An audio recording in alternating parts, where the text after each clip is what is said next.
Merci beaucoup Cécile. Vous m'entendez bien? Oui, Super, parfait. Donc merci beaucoup et thank you very much Tanu for your presentation. It was great and exactement comme Cécile vient de dire, on va enchaîner sur une autre traduction possible de childism. Donc là l'idée c'est de partager un petit peu avec vous l'histoire de la notion d'infantisme. Donc effectivement il y a ce petit livre qui est sorti aux éditions du Seuil l'année dernière qui cherche vraiment à définir et à proposer une traduction française d'une des deux significations de childism.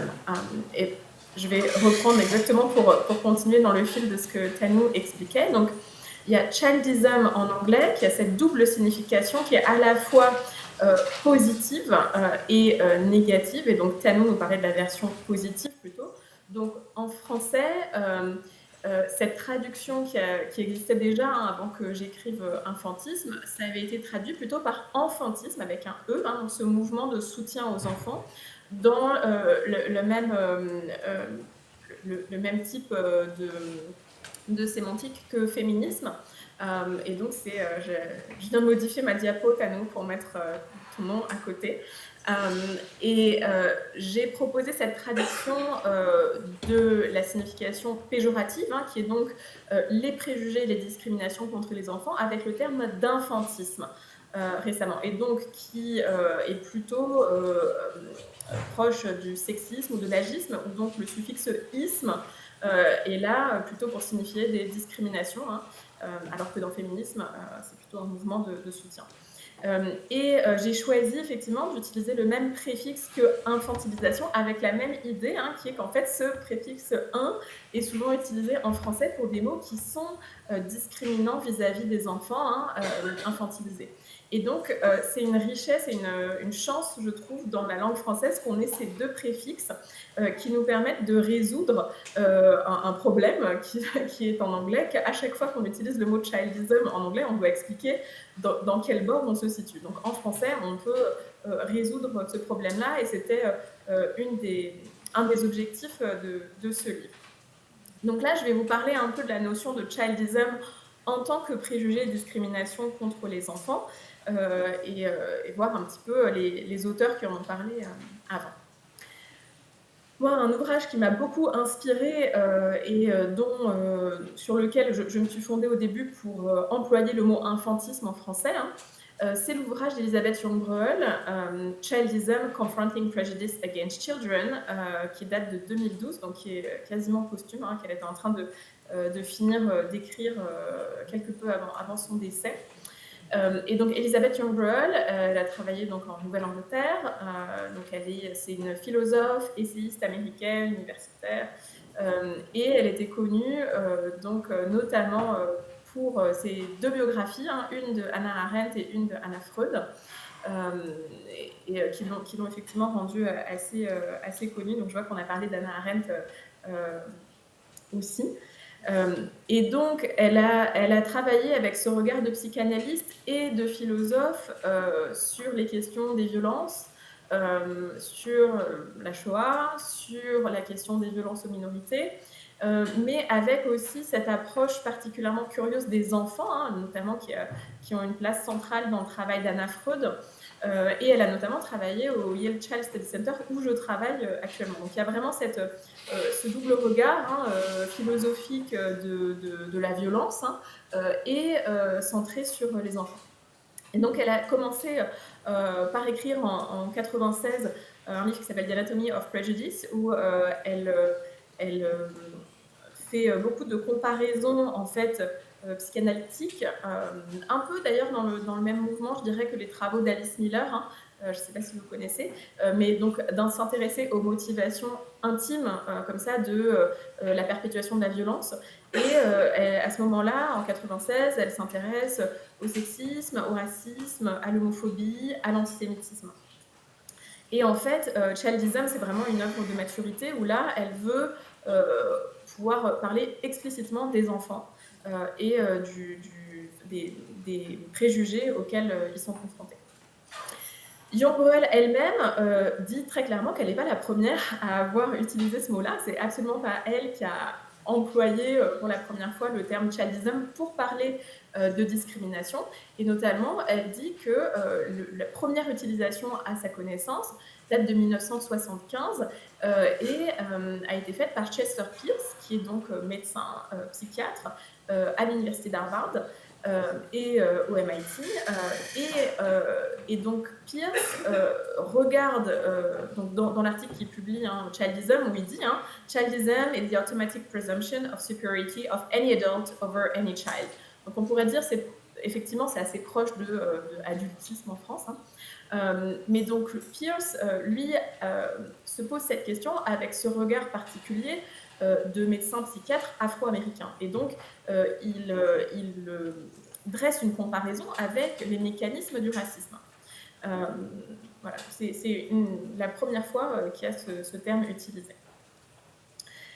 Une autre personne qui l'a utilisé, encore une fois, avant Young Bruel, c'est Jack Westman. Et donc, lui, ce qui l'intéresse, Westman, c'est vraiment la question plutôt des droits de l'enfant, de la parole de l'enfant, et de est-ce que l'enfant est pris au sérieux ou pas. Et donc, il va beaucoup plus faire le lien en utilisant la notion de childism avec la notion d'agisme, avec la notion de discrimination liée à l'âge au sens général. D'autres personnes qui ont pu avoir une importance dans la construction de childism, comme ça, au sens négatif des discriminations, c'est notamment les travaux de Philippe Ariès, alors même si c'est pas un terme qui est employé, mais il y a une éloge comme ça de l'éducation grecque antique de l'enfant, où l'enfant aurait été considéré comme un être sachant, ayant tout un potentiel, et finalement on serait revenu en arrière. La thèse de Ariès est en fait assez critiquée par Linda Pollock, qui dit que déjà il n'y a pas eu d'oubli historique des enfants. On voit bien que les enfants restent présents dans les discussions, dans la correspondance, dans pas mal d'écrits, notamment privés. Et elle s'oppose aussi, Linda Pollock, à une théorie, notamment celle de Lloyd DeMose, qui est un historien psychanalyste, qui est une théorie du progrès linéaire, qui serait en fait que de tout temps, la violence vis-à-vis des enfants a progressivement diminué et que donc on va vers du mieux. Et donc Pollock dit non, c'est absolument pas linéaire, on ne peut pas croire comme ça qu'on est sur un mieux à tout prix. Les comportements vis-à-vis des enfants ne deviennent pas naturellement de moins en moins violents. Il y a des contextes, il y a des situations, il y a des facteurs précipitants, il y a des cultures qui changent, mais on n'est absolument pas dans quelque chose de linéaire. Et donc l'approche de Young Bruel en 2012 dans ce livre, Childism, c'est vraiment une approche à la fois donc, basée sur son travail de philosophe sur les violences faites aux minorités, mais avec un regard qui est très psychanalytique. Pour d'abord parler du travail du regard de philosophe sur les minorités, ce sur quoi Young Bruel insiste, c'est le continuum. C'est-à-dire, il n'y a pas d'un côté des enfants maltraités, et de l'autre côté des enfants qui sont choyés, aimés, bien élevés, sous tout rapport, avec des parents qui les aiment, voire même un peu gâtés. Elle dit absolument pas, il y a des dynamiques de pouvoir, et n'importe quel enfant, en fait, essuie son lot d'humiliation quotidien du simple fait d'être un enfant. Et ce sur quoi Young Bruel insiste, c'est le regard de la société américaine qui, en fait, jusqu'aux années 60, se préoccupe pas trop du sort des enfants, y compris dans l'après-guerre, puisque la société américaine n'est pas confrontée directement aux ravages de la Seconde Guerre mondiale. Et donc, il y a encore cette idée des enfants protégés, comme ça, où tout va bien, jusque dans les années 60. Et dans les années 60, il y a une prise de conscience, mais qui se fait uniquement sur certains groupes d'enfants qui sont identifiés comme des enfants maltraités. Et donc l'idée qu'il faudrait protéger ces enfants à risque, qui sont abusés physiquement, qui sont victimes de violences physiques. Mais avec l'idée que les autres, en fait, sont immunisés de toute violence. Et donc Young Bruel dit absolument pas, du simple fait de leur statut d'enfant, de leur statut qui, encore une fois, est socialement construit. C'est pas, comme on le disait il y a encore quelques minutes, on n'a pas de bonne définition, ni biologique, ni cognitive, ni émotionnelle. Enfin, on n'a rien qui tienne pour distinguer de manière binaire un enfant d'un adulte. Donc, de par ce statut socialement construit, en fait, n'importe quel enfant est victime d'un certain nombre de discriminations et de préjugés. Et donc, l'autre perspective aussi que Young aborde, c'est son regard de psychanalyste, avec l'idée que, en fait, la psychanalyse s'intéresse à la répétition du trauma, à nos blessures, en fait, qu'on a, finalement, qu'on a forgées pendant l'enfance, enfin, qu'on nous a infligées, mais qui sont restées des blessures, et l'idée qu'on va avoir tendance à répéter toute violence qu'on a subie. Et donc, ça fait écho à l'intervention aussi encore précédente, qui était finalement peut-être que cette détestation de l'enfant, c'est une détestation de notre enfant intérieur. Et ce que dit Young, c'est exactement ça, c'est-à-dire comme chaque adulte est un enfant qui a été humilié auparavant, il souhaite finalement oublier, se détacher de ce vécu d'enfance qui est marqué par des sentiments de honte profonde, d'humiliation, et donc finalement va se retrouver dans la position de l'agresseur quelques années après en essayant de tenir un rôle d'adulte le plus possible et de se détacher de cet enfant. Et donc c'est l'idée que quelque part parmi les minorités, il y a peu de minorités qu'on quitte, en fait. Si on est femme, alors c'est pas ce que dirait Simone de Beauvoir, mais entre guillemets, si on a été élevé comme femme, ben, on va probablement, pour la majorité des personnes, le rester. Même si on sait qu'il y a des possibilités de changement, mais globalement, le rester. Si on est une personne qui a fait l'expérience d'avoir une situation sociale racisée, ben, ça ne va pas changer. Et donc, quelque part, on a un phénomène qui est rare, qui est presque un phénomène de nouveaux riches, c'est-à-dire les adultes sont les nouveaux riches par rapport aux enfants, c'est-à-dire que d'un seul coup, ils se sont détachés de ce statut d'infériorité, et ils ont presque une forme de snobisme, c'est-à-dire d'essayer de se détacher le plus possible de ces expériences qu'ils ont intégrées comme étant humiliantes et honteuses. Voilà, donc moi, au départ, la raison pour laquelle je me suis intéressée à l'enfantisme, c'est tout simplement que j'ai utilisé le mot en français en parlant de l'inaction écologique et l'inaction climatique. Et c'est sur ce point-là que mon éditrice au Seuil, Sophie Lhuillier, m'a contactée en me disant mais en fait, il faut vraiment qu'on définisse un peu mieux ce mot en français parce que les gens ne connaissent pas. Et c'était vraiment pour moi une manière d'essayer de mettre un mot sur ce que j'observais des réactions vis-à-vis du mouvement environnemental, écologiste, porté par les enfants et les adolescents. Et je trouvais qu'il y avait des réactions extrêmement violentes, de dénigrement, d'humiliation, de balayage comme ça de la parole finalement d'un mouvement social assez bien organisé, au titre que les porte-paroles étaient des enfants. Et les personnes concernées au premier chef étaient des enfants. Et en tant que pédopsychiatre, j'avais aussi ce regard de médecin, à savoir est-ce que l'éco-anxiété est une maladie individuelle? Alors, il faut dire aussi que je suis formée en sociologie, donc j'ai un petit peu de notion de qu'est-ce que c'est que la construction sociale et la médicalisation, mais je me suis dit, est-ce que on va se permettre de considérer que l'éco-anxiété est une maladie purement individuelle, et puis une maladie, ou est-ce qu'en fait, on va pouvoir dire quelque chose de la violence que constitue l'inaction climatique au sens collectif.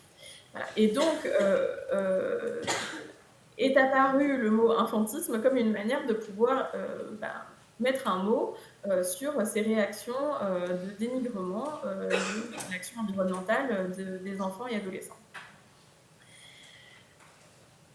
Donc, notamment, je vais partager un tout petit peu avec vous certains résultats du coup d'études que j'ai menées et où finalement la notion d'infantisme, là c'est publié en anglais, donc c'est Childism Without Prejudice and Discrimination, a été utile pour l'articuler sur la question environnementale. Et notamment, là, on avait fait l'analyse qualitative des propos tenus, des narrations, des discours, en fait, une analyse de discours, tenus dans les médias américains et donc en fait dans la presse écrite. Donc on avait analysé plusieurs journaux de différents bords et qui, donc, notamment les articles qui portaient sur le mouvement environnemental porté par les enfants et adolescents. Et ce qu'on a pu observer, c'est en fait un certain nombre de caricatures des enfants et certainement pas conscientisées, je pense, de la part des journalistes. Donc le QR code si vous voulez regarder l'article en entier. Et on a pu voir notamment 4 caricatures typiques. Donc une première qui était de considérer que les enfants et ados étaient des militants extrêmement bruyants et perturbateurs, hein. Donc ils font du bruit, ils ratent l'école, ils s'organisent dans la rue, après la manifestation, il reste des pancartes par terre, c'est sale. Enfin, finalement, cette idée que les enfants qui seraient visibles, qui prendraient leur espace dans l'espace social, dont on entendrait la parole, et surtout qui auraient le droit d'exister en journée en dehors de l'enceinte close de l'école, serait en fait tout à fait perturbateur. Un des autres discours, c'était un discours disant « Oh là là, quand même, ces enfants sont adultifiés parce que les adultes ne font pas ce qu'il faut pour s'occuper du changement climatique. Donc du coup, ils sont obligés de prendre des rôles d'adultes et finalement de sortir dans la rue et de prendre la parole. C'est bien triste. Heureusement qu'ils le font, mais c'est bien triste. » Ce qu'il y a d'infantiste hein, dans ce discours, c'est de considérer que en fait, c'est une anomalie que les enfants prennent la parole pour des sujets qui les concernent, que finalement, c'est seulement dans des cas d'extrême nécessité qu'ils devraient être dans la rue et que c'est presque quelque chose qu'on ne devrait pas leur infliger, alors qu'on pourrait considérer qu'en fait, pour tout sujet qui les concerne, les enfants et ados devraient avoir la possibilité de s'exprimer sans que ce soit vraiment poussé par une situation extrême. Une autre caricature qu'on pouvait voir dans le discours qui était porté sur eux, c'était de dire vraiment c'est terrible, ce sont des victimes innocentes, c'est-à-dire ils vont certainement mourir plus jeunes que nous, de maladies respiratoires, de problèmes, du changement climatique, et donc c'est quand même bien dommage qu'on en arrive là. Le problème de ce discours, c'est qu'il a un aspect un peu misérabiliste et de commisération qui, encore une fois, hein, j'ai bien aimé le terme de learned helplessness, c'est-à-dire qui donne l'impression que dans leur vulnérabilité, ils sont impuissants et que donc on ne peut que les plaindre, puisque on ne peut pas non plus accepter qu'ils aient du pouvoir et on ne va pas faire grand-chose pour eux. Donc on est dans le registre de la pitié, si vous voulez, qui est en fait ce qu'on a à offrir quand on n'a rien d'autre à offrir, hein, c'est la pitié.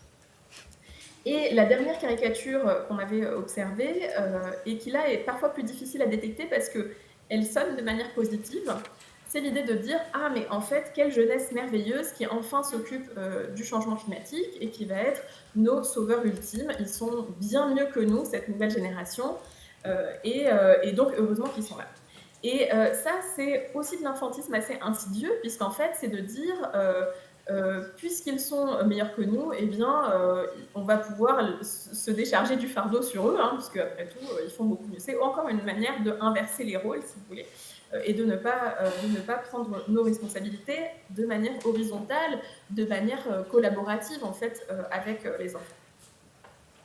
Donc voilà, c'était un certain nombre de manières d'analyser le discours et de voir les choses. Un article que vous connaissez peut-être si vous vous intéressez au changement environnemental, qui a fait beaucoup de succès, c'est pas mon équipe. J'aurais bien aimé, mais non, c'est des collègues qui ont notamment montré le lien auprès donc, de 10 000 jeunes. Alors là, on n'est pas vraiment sur des enfants, hein, encore une fois. Eux, ils disent enfants et jeunes adultes. Bon, les plus jeunes ont 16 ans, mais je pense qu'ils étaient limités par la méthodologie, hein, c'est-à-dire que c'était des questionnaires, donc c'est difficile de faire passer des questionnaires, mais bon. Une des choses qui est quand même intéressante dans cette étude, c'est qu'ils ont posé la question à 10 000 jeunes de leurs émotions climatiques et de leur perception des réponses apportées par leur gouvernement. Donc 10 000 jeunes, 1000 jeunes pour 10 pays différents, donc Australie, Brésil, Finlande, France, Inde, Nigeria, Philippines, Portugal, Royaume-Uni et États-Unis. Et en fait, donc, ils ont montré tout un tas d'émotions de détresse, hein, de tristesse, d'anxiété, de colère. Mais ce qui est intéressant, si on souhaite analyser l'impact individuel de la violence collective que constitue l'inaction climatique, c'est qu'en fait, ils ont montré qu'il y a une corrélation entre le sentiment que notre gouvernement nous trahit et ne prend pas la mesure du problème et l'intensité de ses émotions. Plus on a l'impression que le gouvernement se moque de nous et ne prend pas au sérieux l'urgence environnementale, plus on en souffre. C'est vraiment encore une belle indication de comment ce vécu d'impuissance finalement aggravent ce qu'on pourrait appeler des problèmes de santé mentale, mais qui sont en fait des problèmes collectifs. Donc l'étude que j'ai menée, je ne vais pas rentrer dans beaucoup de détails parce qu'on n'a pas le temps, je préfère discuter avec vous. C'est donc menée donc, en France, au Brésil, aux États-Unis, avec plus de 130 enfants et ados participants. Enfants, c'est-à-dire que la participation était proposée dès l'âge de 5 ans, et donc il s'agissait juste de parler, en fait, c'était des échanges, des discussions. Donc dès l'âge de 5 ans, en posant la question, est-ce que tu es au courant du changement climatique, de la planète qui se réchauffe? Est-ce que tu as envie d'en parler? Est-ce que ça t'inspire ou pas? Etc. Et puis on avançait sur la discussion. Il se trouve qu'on a eu, alors, infantisme ou pas, hein, uniquement des enfants qui ont participé à partir de l'âge de 7 ans, hein, parce que ils dépendaient de leurs parents pour pouvoir participer. Mais donc on a eu des participants de 7 à 18 ans, et c'est la première étude qui pose la question à des enfants aussi jeunes de ce qu'ils en pensent. Je vous passe le détail des résultats. Bon, en résumé, hein, évidemment, ça les intéresse. Oui, ça les chamboule. Non, ça ne les rend pas malades durablement, c'est-à-dire qu'on peut quand même en parler, on ne va pas les rendre malades. Et ils ont envie de faire des choses, et ils se sentent parfois, très souvent même, finalement bloqués dans leur capacité d'action. Et tout ce qu'ils demandent, c'est du soutien et de l'aide pour pouvoir faire davantage. Et donc, je vous mets juste un petit peu les conclusions qu'on avait tirées. Si vous voulez regarder le détail des résultats, il y a 2 QR codes pour 2 articles. Un article qui concerne les résultats franco-américains, avec une comparaison, et un article uniquement sur les résultats brésiliens, parce qu'il y avait, du fait de l'inégalité sociale au Brésil et de la situation économique particulière, c'était plus intéressant de comparer en interne les différents participants au Brésil.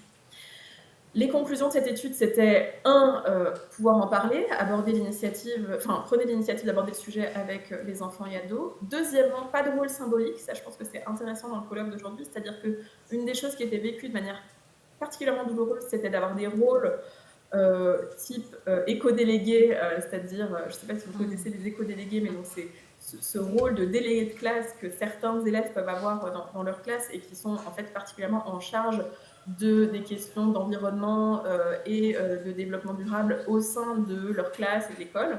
Et donc, c'est un rôle qui attire des jeunes qui sont particulièrement intéressés par le sujet. Et en fait, ils se retrouvent très vite confrontés à un mur de bureaucratie et d'inertie qui fait qu'ils ont beau essayer de prendre des rendez-vous pour faire changer tel process, je ne sais pas, par exemple, ne pas utiliser de plastique à la cantine, des choses comme ça. En fait, rien ne se passe. Et donc, ils ont une impuissance apprise, hein, encore. Ils se rendent compte qu'au bout d'un an, quasiment, ils ont eu beau avoir ce beau rôle, qui n'était qu'un rôle symbolique, et en fait, rien ne s'est passé. Et ça, c'est extrêmement douloureux. Donc, c'est une des conclusions. Il vaut mieux faire des choses sans avoir de titre ronflant qu'avoir un titre ronflant et être empêché dans ses actions. Troisième conclusion, accompagner et soutenir, hein, c'est-à-dire que c'était la demande, notamment des ados, de dire en fait, nous, on a des idées, on veut de l'accompagnement et du soutien. On ne veut pas qu'on nous impose des trucs, on veut qu'on nous accompagne et qu'on nous aide à les rendre possibles. Quatrième conclusion, c'était que ce qui les intéressait le plus, c'était de réduire l'impact carbone dans leur communauté, donc à l'école, en famille, dans leur quartier, et donc sur des choses qui sont locales et faisables, hein, on ne va pas dire que c'est infaisable.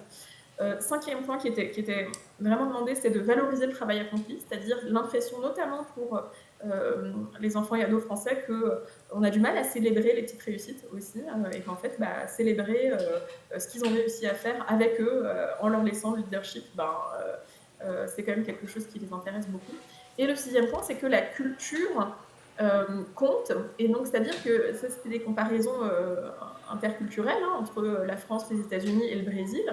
En fait, il y a des choses qui sont pro-environnementales et qui sont pro-enfantistes, hein, ou childistes au sens positif en France, d'autres aux États-Unis, mais ce pas les mêmes, et puis au Brésil aussi, et qu'en fait, il faut s'inspirer de ce qui marche ailleurs, et il faut savoir ce qui marche chez nous aussi. Et donc en fait, la culture n'est pas figée, on peut l'améliorer.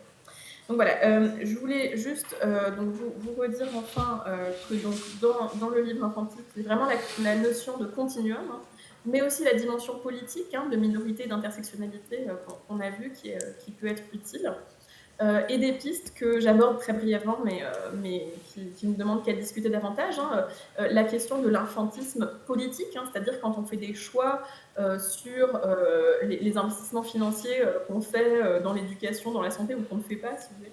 eh bien, ce sont des choix financiers pour l'avenir, hein, quand on choisit de mettre 1 € pour la génération suivante ou pour, si vous voulez, pour la génération qui a déjà beaucoup de capital actuellement, ce sont des choix qui sont plus ou moins infantistes. Il y a aussi un peu quelques pistes sur les questions d'éducation, hein, c'est-à-dire l'invisibilisation du travail d'éducation, c'est aussi des positions qui sont infantistes, c'est-à-dire ne pas valoriser les métiers de la petite enfance, ne pas valoriser le temps de parentalité, ça fait partie de l'infantisme. Ça laisse d'ailleurs la porte ouverte à des débats entre psy qu'on voit en permanence sur faut-il être violent ou pas avec vos enfants pour enfin avoir la paix chez vous. Moi, je pense que tout ça, c'est lié à l'invisibilisation du travail parental, c'est-à-dire qu'en fait, accompagner des enfants dans leur croissance, leur développement, de manière à les respecter en tant que personnes, ça prend plus de temps que de les opprimer, si vous voulez, et que de réprimer leurs émotions. Simplement, si ce temps et ce travail est invisibilisé, on en arrive à la fatigue parentale, à du burn-out. On a des reculs éducatifs avec des gens qui vont nous dire « Ah ben en fait, c'était mieux avant, il vaut mieux revenir à des éducations qui sont plus répressives ». Et donc enfin, j'aborde dans ce livre la question de l'alphabétisation émotionnelle, hein, de pouvoir aider les enfants dès le plus jeune âge à être maîtres de leurs émotions, pas au sens de les contrôler, les réguler, les mettre sous cloche, mais de simplement avoir des mots. Tout comme on sait que dans l'éducation sexuelle et l'éducation au consentement, avoir des mots pour nommer les parties de son corps, c'est absolument important, c'est indispensable en fait, pour pouvoir grandir en ayant un équilibre émotionnel et être capable d'avoir des relations aux autres et à soi-même qui sont saines, c'est important de pouvoir identifier ses émotions et de pouvoir être en contrôle. J'ai quasiment fini, je voulais juste rediscuter un petit peu avec vous, peut-être ouvrir la question des termes, hein, parce qu'on entend agisme, adultisme, misopédie, infantisme. Alors, si on prend une approche vraiment finalement que le langage est construit et qu'on essaye tous de trouver des mots, des notions pour décrire une réalité qui est complexe, je pense qu'en fait, tous ces mots ont leur place. Peut-être je dirais, des spécificités de ce terme infantisme, hein, de cette traduction, éventuellement, dans la manière dont ça peut être utilisé, c'est qu'il y a quand même cette historique politique l'historique politique américain des minorités, hein, puisque on se base sur cette idée de childism, hein, qui nous vient de Pierce, de Young Röll. Une autre chose que j'ai trouvé utile en pratique dans mon travail de vulgarisation, c'est qu'il y a un petit pas de côté qui est fait par rapport à l'étymologie de haine et de détestation qu'on trouve dans misopédie, qui parfois crée, je trouve, dans le public, une forme de résistance, de dire « mais moi, je ne suis pas misopède, mais moi, je ne déteste pas les enfants ». Du coup, on a du mal à finalement parler de ce dont on souhaite parler, hein, qui est en fait la réalité des choses, qui est que bah oui, les enfants sont discriminés et que oui, en fait, tout le monde en est responsable. Et donc, je trouve que en se rapprochant de l'étymologie plutôt de sexisme ou d'agisme, on permet aux personnes d'être un petit peu moins sur la défensive, de dire que non, ils ne détestent pas les enfants, et de leur dire, mais en fait, est-ce que vous les traitez comme des adultes ou pas? Voilà, donc juste revenir sur cette question de traitement différent. Et donc finalement, parfois, maintenant, quand je me pose la question, je me dis, mais peut-être que la notion la plus proche, c'est effectivement la notion d'agisme, mais avec cette spécificité qui est que quand on parle d'agisme, si vous regardez l'analyse de discours, hein, quand on parle d'agisme, en France notamment, on parle d'agisme vis-à-vis des personnes âgées, et on parle d'agisme vis-à-vis des jeunes adultes, c'est-à-dire les difficultés d'accès à l'emploi, le fait de ne pas être pris au sérieux dans sa vie professionnelle, etc. On est tellement infantiste, si vous voulez, qu'on oublie que l'agisme concerne aussi les enfants. Et donc, je pense que c'est un des intérêts de l'infantisme, en tout cas comme terme, c'est de dire, mais en fait, oui, c'est de l'agisme spécial enfant, et en fait, ça existe. Voilà, et ça, c'est évidemment notre propre difficulté. Et comme j'ai commencé par là, hein, mais encore une fois, hein, ça nous permet de résoudre en français au moins la confusion des sens du terme childisme. Voilà, donc c'est une proposition pour discuter, et puis j'espère qu'on a le temps pour des questions.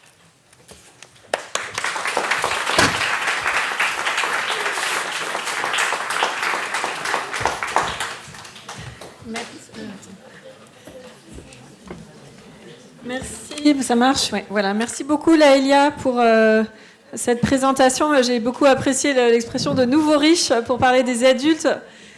Et merci de nous avoir fait une synthèse des argumentaires extrêmement adultistes, à la fois de la presse et des discours politiques qui permettent de raser à coup de ces 4 grosses argumentations tout ce qu'on aimerait pourtant dire et que ça soit entendu. Et aussi merci d'avoir reposé la question qu'on ne conclura pas aujourd'hui, mais du care, du soin parental, ou en général du soin apporté aux enfants, qui n'est pas un détail et qui est pour l'instant considéré comme un détail dans la société.